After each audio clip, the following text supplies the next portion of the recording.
Does the Bible condone slavery? We're going to talk about that and other things here on Wake Up to the Bible. I'm Daniel Kaplan. I'm here with my father, Dr. Kaplan. We are going through the books of the law, Genesis through Deuteronomy. Today we're going to be reading Exodus 20:24 through Exodus 21:19. I'll be reading from the Robert Alter translation, and then we will discuss what we have read. And for those of you who are very meticulous about knowing your portions, you may be a little bit confused, and that's because there is a difference between the Hebrew and the English delineation of verses. And so technically, these last few verses probably should have been on the last reading. So sorry about that. But we're going to get through them. We're not going to miss them. All right. You shall not make with me gods of silver and gods of gold. You shall not make them for yourselves. An earthen altar you shall make for me, and you shall sacrifice upon it your burnt offerings and your communion sacrifices, your sheep and your cattle. In every place that I make my name invoked, I shall come to you and bless you. And should you make me an altar of stones, you shall not build them of hewn stones. Hewn stones? Okay. For your sword you would brandish over it and profane it. And you shall not go up by steps upon my altar, that you may not expose your nakedness on it. And these are the laws that you shall set before them. Should you buy a Hebrew slave, 6 years he shall serve, and in the 7th he shall go free with no payment. If he came in by himself, he shall go out by himself. If he was husband to a wife, his wife shall go out with him. If his master should give him a wife, and she bears him sons or daughters, the wife and her children shall be her master's, and he shall go out by himself. And if the slave shall solemnly say, I love my master, my wife, and my children, I will not go free, his master shall make him approach the gods, and make him approach the door or the doorpost, and his master shall pierce his ear with an awl, and he shall serve him perpetually. And should a man sell his daughter as a slave girl, she shall not go free as the male slaves go free. If she seem bad in the eyes of her master, for whom she was intended, he shall let her be redeemed. To an outsider he shall have no power to sell her, since he has broken faith with her. And if for his son he intended her, according to the practice of daughters he shall do for her. If another woman he should take for himself, he must not stint for this one her meals, her wardrobe, and her conjugal rights. And if he does not do these three for her, she shall go free without payment, with no money. He who strikes a man and he dies is doomed to die. And he who did not plot it, but God made it befall him, I shall set apart for you a place to which he may flee. And should a man scheme against his fellow man to kill him by cunning, from my altar you shall take him to die. And he who strikes his father or his mother is doomed to die. And he who kidnaps a man and sells him, or he is found in his hands, is doomed to die. And he who vilifies his father or his mother is doomed to die. And should men quarrel, and a man strike his fellow man with a stone or with fist, and he does not die but falls ill, if he gets up and goes about outside on his cane, the striker shall be clear. Only he shall pay for his loss of time, and he shall surely stand good for his cure. And that's where it has an ending. I'd like to say something about Exodus 20. Yes. I'm going to make sure, just in case, that it's not supposed to keep going in the other order. But yes, keep going. There was a scripture in Exodus 20 that I think could be misunderstood.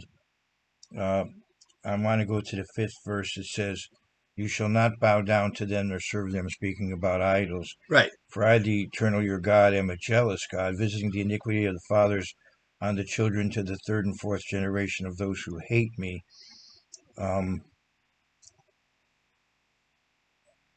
I think that the concept here is that as long as you are hostile to God, as long as you live and you will continue to have your, to be in his disfavor, even, as you become a parent, grandparent, great-grandparent, that you still remain in God's disfavor, or the family does, you could say, unless the family repents, that if the family continues in this hostile frame of mind, that God will be hostile to the family. and then he contrasts that by saying that he's merciful to thousands who love him. So he's making in effect a poetic kind of a contrast that all through the life of that family, if they remain hostile, I'll remain hostile.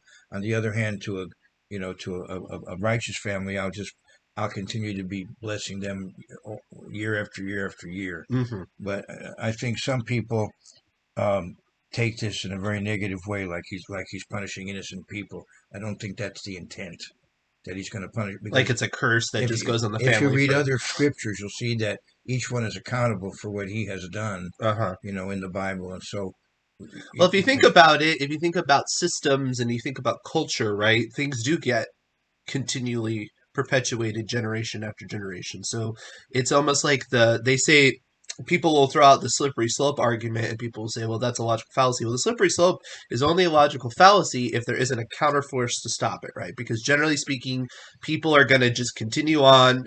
It's like the laws of energy, right? It's going to continue going on in a direction until it gets stopped, right? So what this is saying is if you continue on this direction, it's just going to keep going generation after generation after generation. You need that counterforce to stop it.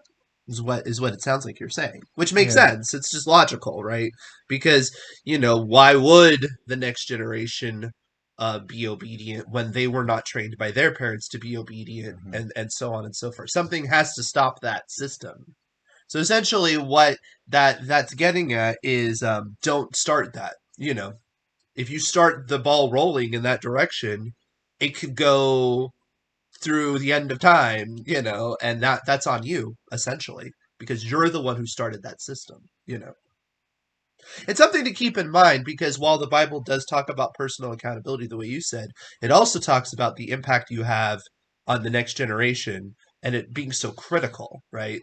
The raising of children and the passing on values is so critical in the Bible and it shows the negative and I think that's kind of what it's getting at both like you said. Well, if negative behavior is repeated, it tends to build and get worse and Yep. worse. Right. Yeah, It's that slippery slope slippery because slope. if you don't have a counter force, why wouldn't it, right? Because generally humans are going to go in a negative direction unless you have some sort of discipline force, some sort of moral force to stop it. People are just going to allow more and more, debased things, generally speaking. Um, and then usually that does happen. I mean, usually people do eventually get to what are we doing? And then there's a counter for it. And then often it can get imbalanced in another way, but because people are trying to figure it out with their wisdom instead of the biblical wisdom. But you do see that. Abraham Lincoln seemed to have a profound understanding of Scripture, though he was not a churched person, but he was scripturally literate, Right? a scripturally literate person. Right. And when he talked about the sin of slavery, and the fact that perhaps the war was a punishment for it. Remember that slavery was still in effect Right. in half the country, and so in effect, because we had not ended it, we were suffering. Like it came tumbling down, and came to a climax at that time. So we were in a way suffering for even what had been done before, because it all came down like to a tremendous climax at that time. But but we but one point to remember is that it was still being practiced. It was just that then when it ended. So I think Lincoln was bringing that out when he made his second inaugural address. You ought to go over that sometime. And Uh-huh. he quoted from Psalm 19 that the ordinance of the eternal, judgments of the eternal are true. Sometimes Prager does this. I'm translating from the Hebrew. The Mishpatei Adonai Emet, the judgments of the eternal are true. Tzadku Yachtav, righteous altogether. And so Lincoln quotes that verse in talking about the Civil War, relating it to slavery. Right. Okay, so and we'll talk about slavery in just a second, but before we get there, I wanted to bring up the you shall make an altar, and then it says, and you shall not go up by steps upon my altar that you may not expose your nakedness upon it. Now, the curious thing about this is that what specifically is it talking about? Because as far as I understand, well, there's a couple ways you can look at it, but I did believe that the priests wore undergarments to the point where if they would have been, walking above you. Because I get the idea seems to be that if somebody is walking upwards and they're wearing like a loose fitted tunic and they're not wearing undergarments, that they might be exposed. But I was pretty sure that the priests wore something under that would have prevented that. So I guess this preceded that, or is this talking about somebody that isn't a priest doing it? That's my confusion, but that might be a little bit of a technical point. Well, this was before, of course, the full establishment of the priesthood, but also it may be possible that people would have approached the altar with the priest, Mm, and so we can't guarantee what they would be wearing. yeah. Uh, the Bible concepts of nudity are interesting because it seems complex, and we can talk about it at other times. But I I, but I but it will. is interesting because you have examples where like Adam and Eve naked and not ashamed, and then you eventually have Isaiah that's kind of having to be exposed, and then you have David exposing himself, I guess, and it's a little bit nebulous as to what the biblical standard is. It never exactly defines it. But anyway, go ahead. There's a very strong uh, effort to prevent idolatry, even to like the altar here. Yes. Don't make it of hewn stone. You got Right. to be very careful Hmm. about mixing in what do you call it, iconography or Right. whatever the term is. Right, and You that's know, something to keep yeah, in mind with our worship spaces, right? yeah, I would say so. yeah. There's, people might argue it's like, well, how many fences, as it were, should you put? I think there's that fencing that issue in seems to be biblically appropriate. That you're quite not paranoid, but you're quite diligent about it When I because was because iconography can really affect your thinking. when I was a boy, the thinking among Orthodox Jews was that they were happier to have the Dome of the Rock up there than a church up there because of the strong aversion of Muslims to idolatry in any form. Right. So they were Similar actually to Judaism. if there had to be something up there not Jewish, they were happier with a mosque than a church. Right, because a church would have all this Yeah, right. iconography, Yeah, especially in the era of which it was done. It's actually become less favorable, and I will say, like mainstream Protestants are more careful about it than for say obviously Catholics. So there have been some gains in that direction. That's for sure. and how's this for a segue? See, Lincoln talked about the Mishpatim, the judgments of the eternal, Yeah, and that's what the name of this next portion is, Mishpatim. there we go. So these are judgments. In other words, you've got the Ten Commandments, and now we have judgments based on that. I also want to say one other thing. God says that when he took Israel out of Egypt, he didn't command them concerning sacrifices, but rather concerning morality. But on the other hand, you see, right after the Ten Commandments, he is commanding them regarding sacrifices. Yeah. So the point is the priority. The priority is not the sacrifices, priority is morality.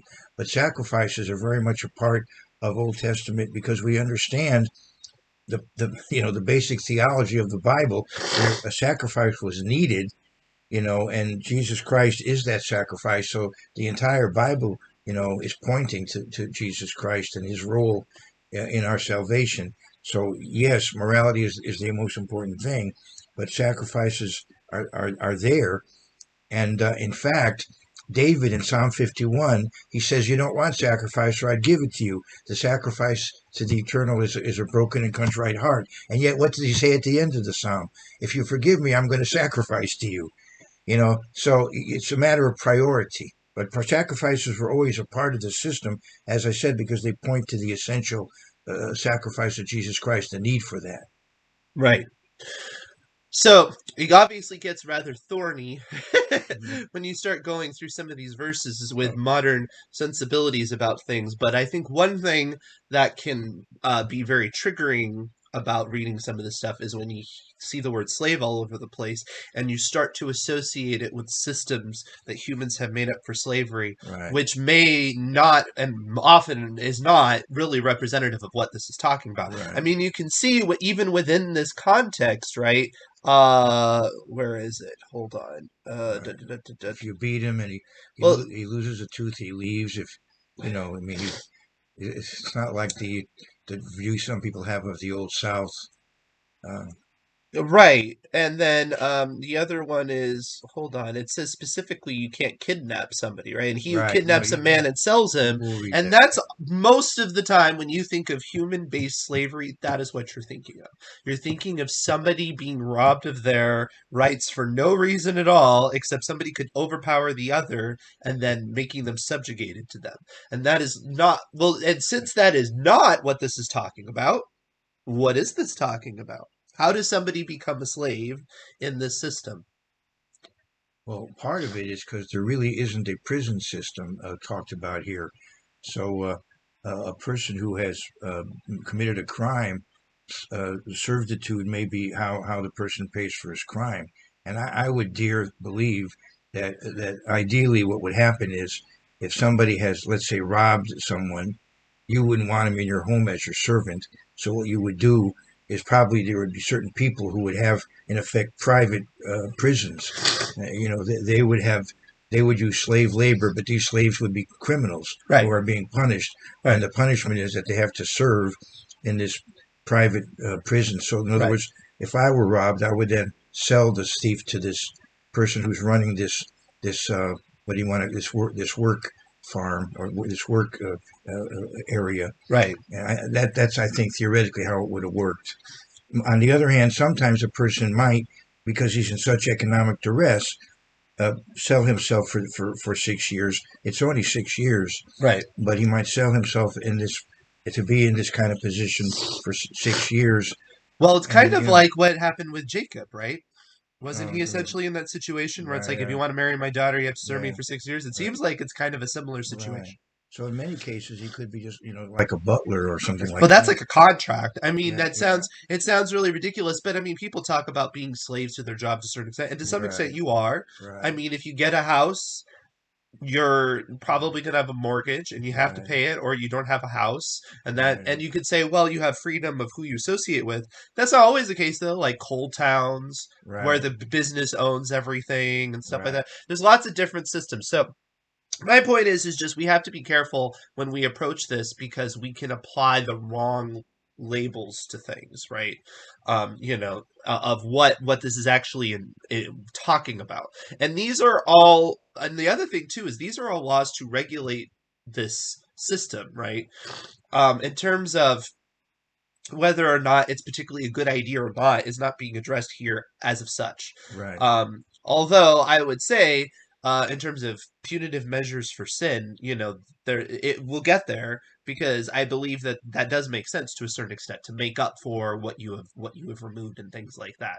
So I think there's a combination of factors going on here. I think there's a certain amount of, well, this is what's happening, this is what people tend to do, so let's regulate it, and then also a certain amount of prescription as well. So it gets thorny. I believe if you are an Israelite, then you're entitled to leave after 6 years. Right. So evidently, he provides a Gentile wife to you, and It provides a what? a Gentile, an idolatrous wife to you, who has not, who has not converted to what we How would would they do that? I'm well, confused. well, she is a captive. Maybe there was a war, Oh, and okay. All right. she was taken captive, Okay. as an idolatrous woman, Uh-huh. and she chooses not to uh, become an Israelite, not to take on herself the responsibilities of the covenant of Sinai. Right. So then, when you finish your term, you leave, and she remains there. I mean, she had the option of converting and then leaving with you in the seventh year, but she chose to remain an idolatrous woman, so she stays there. I think that's the what we're talking about in that verse. If he gives you a wife, and Interesting. Why would you think that it's a good idea to give somebody an idolatrous wife, though? Isn't that a violation of other rules? uh, well, specifically, certain peoples are forbidden to you in Deuteronomy 7, Okay. but not all Gentiles are in theory forbidden to you. Okay. That is a good question. It's a kind of gray area, but if you look at Deuteronomy 7, it doesn't seem to be that all Gentiles were prohibited, but certain Yeah, ones. because I would say that's where it gets the thorniest, right? Is when he says, because at first it's like if he's already married, that's not a Right, concern. yeah. But if the person, if you're who you're serving sets you up with somebody, that's not like set up unless the person says, therefore I'm gonna stay with you. But maybe he But is wants. that because the person has the right to decide, like, you know, I think that even this woman and whatever children she has, I think would go out in the Jubilee year, I believe. mm-hmm, I mean, people argue that, but I think the forever here right.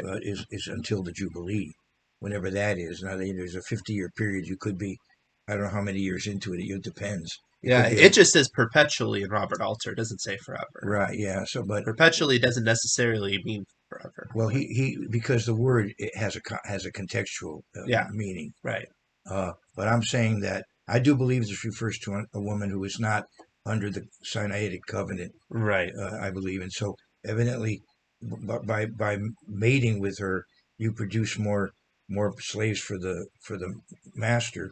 Yeah, But if she chooses to convert, then that would give her the chance to move on in the sabbatical year. If she decides to remain idolatrous, right. then she remains in that situation. Pardon me, she's probably better off Yeah. if she's idolatrous, being in an Israelite home and being supervised, and her children growing up with that kind of supervision, Yeah. rather than being in an idolatrous culture. Right. And then it can be very off-putting in the where it's like, should a man sell his daughter as a slave girl? She should not go free. But here's the thing: it's like this is talking about more of a what you call it, a It's a marriage where it's basically a marriage, even if she doesn't have the same status as the other wife. Because remember, this was a polygamous society, but it doesn't necessarily have to be polygamous. It just could be because it says so. But the whole idea is that it's a relationship, and she gets rights because he can't get rid of her because if he doesn't like her, he can't do it. He can't sell her. You know, and if he has other women, he can't not give her food, he can't give her clothes, he can't deny her sexual interest. So I mean, it's essentially like an arranged marriage sort of thing. And I think right. the reason why it's put it this way is, again, it's this economic idea. This person is going to be kind of paying to marry the daughter for an economic exchange reasons.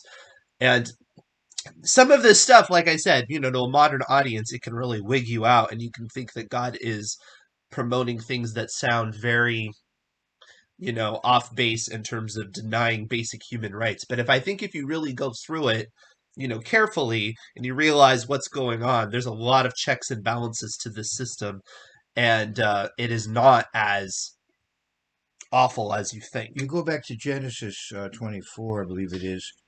Uh, they asked uh, they asked Rebecca if she would go. Mhm. So this is not against the will of the woman. It doesn't have to be. No, No, it doesn't say one way or the the other. family is Right. really down and out. Right. There's this rich guy that likes your daughter, Right. so you arrange this, Yeah. but your daughter has to agree. Right. I would And say the truth of the matter is a lot of stuff like this happens happens. Oh yeah, societally anyway. yeah, It's just we don't talk about it in such frank terms. right, yeah, We right, talk about it in different terms, right. right? Because marriage is always economically oriented. Let's be honest. You can certainly point to plenty of people in society where you're like, oh, okay, well, the reason why this really attractive woman is with this guy is probably because he's got a lot of money, and there's nothing really wrong with that. Who cares, right? No, As long as they have a good relationship, what's the point? I've Like, what's noticed the issue? that as a teacher that rich guys do get attractive women. Right. Yeah, I've right. noticed. Or I'm not. higher socially ranking people, Yeah, and yeah. it's stuff, and there and you could say, well, isn't that a sign of fallen society? Perhaps you could say even that's a sign of a fallen society, that really we should have some sort of equal outcome. I don't think that's true, but whatever. Let's say you say that. Even so, I mean, God has to deal with people as they are, right? And so this is a system to try to deal with normal human behavior. Do you remember the song "Matchmaker Make Me a Match"? She says, "For Papa make him a scholar, for Mama Make make him him rich, rich. rich as a king." Yeah, it's Uh, true. right. Well, I Well, mean, yeah, you go like back to Pride and Prejudice and things like that. I mean, it's just a thing, now I right? would like to also say, not that I don't want to be political, but we had a president. I won't. Okay, I won't identify him. we had a president who used this verse to kind of downgrade the Bible. I just feel sorry for him. Is all I can say. Yeah, well, people do use these verses to downgrade Yeah, the Bible, yeah, right? Because they make a point that it seems to imply that you can be very abusive. yeah. Like, Right. the one that gets a lot is, it's he who strikes his father or his mother's doomed to die. They're like, oh, so if your toddler slaps you, they're supposed to die? Obviously not. I mean, look at the context of what this is talking about. This is all talking about murder and scheming against your fellow man to kill them and things like that. And this is not a bratty kid getting killed. And I know there's other verses too that people use for that in Deuteronomy. We'll get to them. But be a little, be more. It's obviously people that are not being very considerate of the Bible. But here's the problem: is that even mainline Christians will do this because they want to undermine the Mosaic Law, and they'll be like, "Oh, you want to keep the law? Well, do you kill your kid if they speak up against you or something like that?" And it's very unfortunate because that just shows a disrespect for the material itself. It breaks the Bible. Even if you believed, which is not true, but even if you believe that God set all this up so that he could eradicate it later, it's still from God, right? So how could it be that bad ever? That's like it's so problematic. It's awful. Anyway, go ahead. Regarding these matters, society cannot just operate just on this. You have to have a way of applying it and working it Right. out. So therefore, for a crime to be committed and prosecuted, you have to have witnesses Yep. and two or three Right. in the most serious cases. Yes. And there are ways you can have checks and balances. The point of some of these rules is just to show how abhorrent this Yes. behavior is. And But that's something I really love about Robert Alter's translation, where he constantly say is doomed to die, because yeah, basically what he's saying is you're set up for that.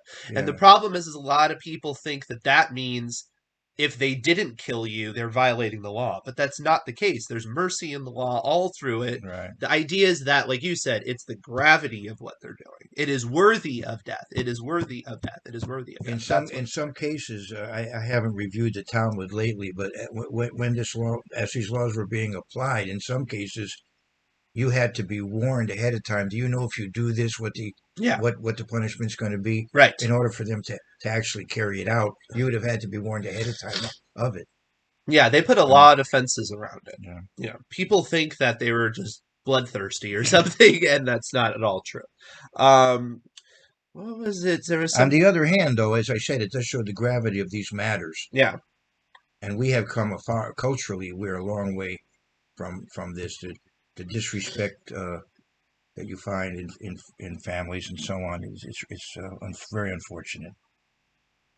yeah. Now it's interesting. Where it says, "And he who did not plot it, but God made it befall him, I shall set apart for you a place to which he may flee." So Yeah. the idea is that you can have like a place of refuge if you're responsible for a death, but yet it was not intended, There'll right? be more about that later. Yeah, but keep that in mind. Okay. uh, Now here is the one another place where people really get their feathers ruffled is at the end of this. Oh no, we haven't gotten to it yet. We're gonna get there, so we'll talk about it next time. All right. We'll talk about the controversy. It's probably one of the most hotly contested parts.